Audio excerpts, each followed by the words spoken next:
Dream come true. Paris Olympics जो होने जा रहा है इन द मंथ ऑफ अगस्त, उसमें मुझे जूरी मेंबर लिया है। और मैं पहली लड़की हूँ कंट्री से जिसको इस पैनल में लिया गया है। मैं टूटी तो बहुत मगर हार कभी नहीं मानी। मैं यहाँ पर जम्मू कश्मीर को रिप्रेजेंट करूंगी, अपनी कंट्री को रिप्रेजेंट करूंगी। ये बहुत ही फक्र की बात है।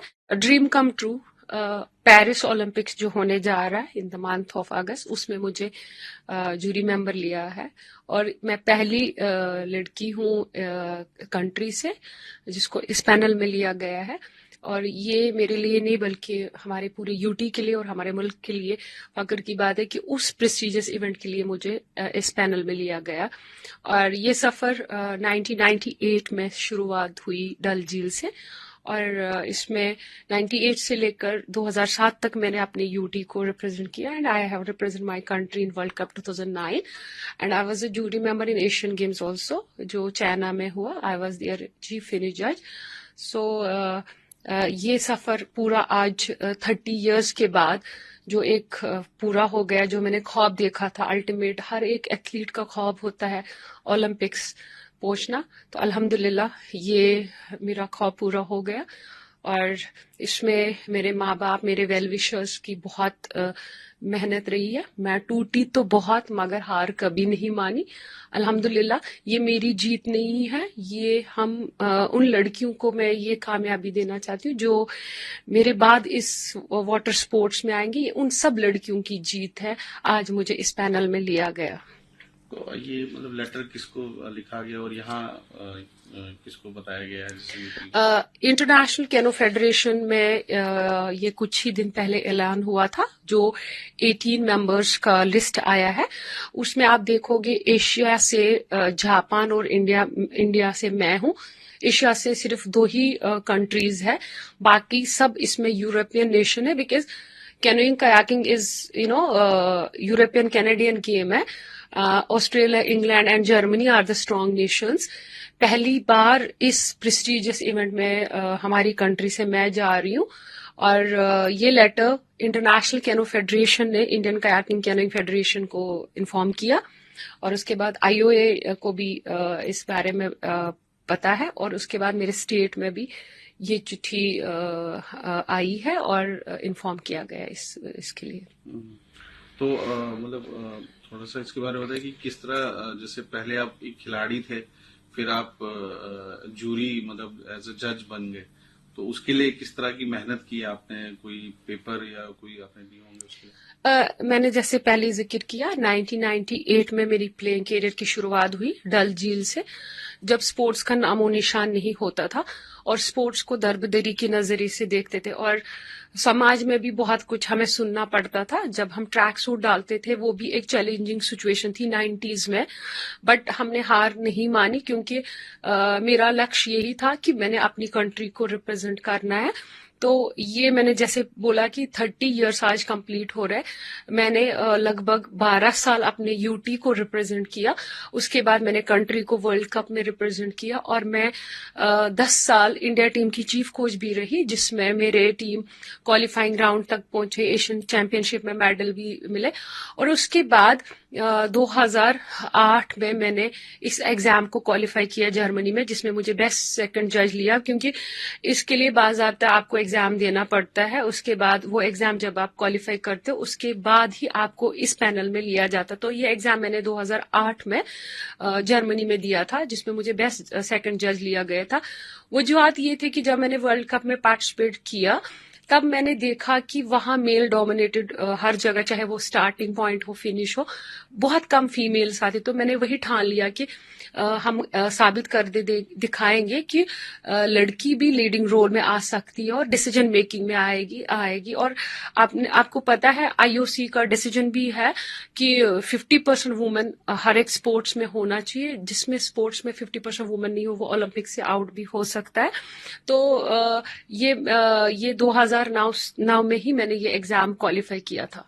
तो आपने सोच लिया था कि अब मतलब जज बनेंगे जो आफ्टर योर स्पोर्टिंग करियर? एक स्पोर्ट्स पर्सन कभी भी रिटायर नहीं होता, वो अपने स्पोर्ट्स को प्रमोट करने में लगता है, उसकी लाइफ चली जाती है क्योंकि उसका एक ही ख्वाब होता है कि मैं अपने स्पोर्ट्स को प्रमोट करूं। मेरा भी यही रहा क्योंकि कयाकिंग कैनोइंग ने मुझे बहुत कुछ दिया। आज मेरी वर्ल्ड में जो नाम है या कंट्री में नाम है, it's all because of kayaking canoeing. तो मेरा भी यही था कि मैं कैनोइंग को एक लेवल पे लाऊं, और खासतौर मेरा ख्वाब यही रहा कि मैं जम्मू कश्मीर को वर्ल्ड मैप में लाऊं कैनोइंग में। अल्हम्दुलिल्लाह आज हम उसमें कामयाब हुए, क्योंकि मैं यहाँ पर जम्मू कश्मीर को रिप्रेजेंट करूंगी, अपने कंट्री को रिप्रेजेंट करूंगी। ये बहुत ही फक्र की बात है। और आप देख लीजिए कि मैं पहली इंडियन इसमें हूं जो इस प्रेस्टिजियस इवेंट में जाएगी।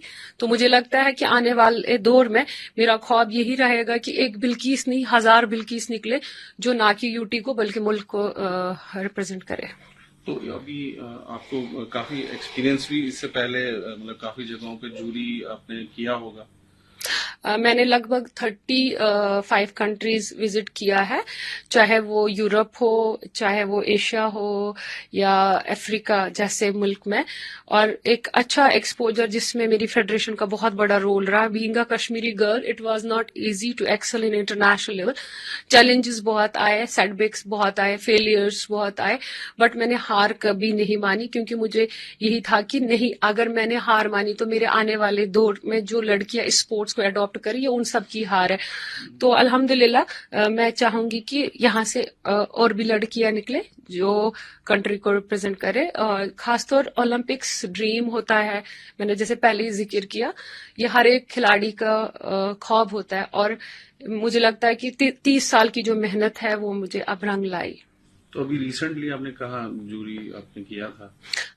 मैं चाइना में इसमें चाइना जो एशियन गेम्स हांगजू में हुए थे, उसमें भी मैं पहली लड़की थी जिसने जूरी पैनल में थी, और I was there chief finish जज।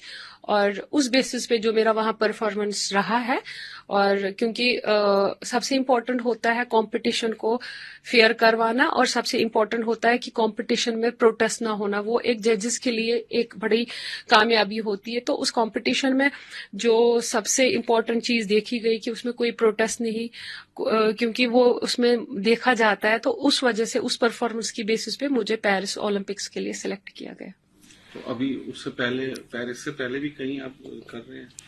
मैंने उज्बेकिस्तान में भी किया, और मैं एशियन चैंपियनशिप में भी जज रही।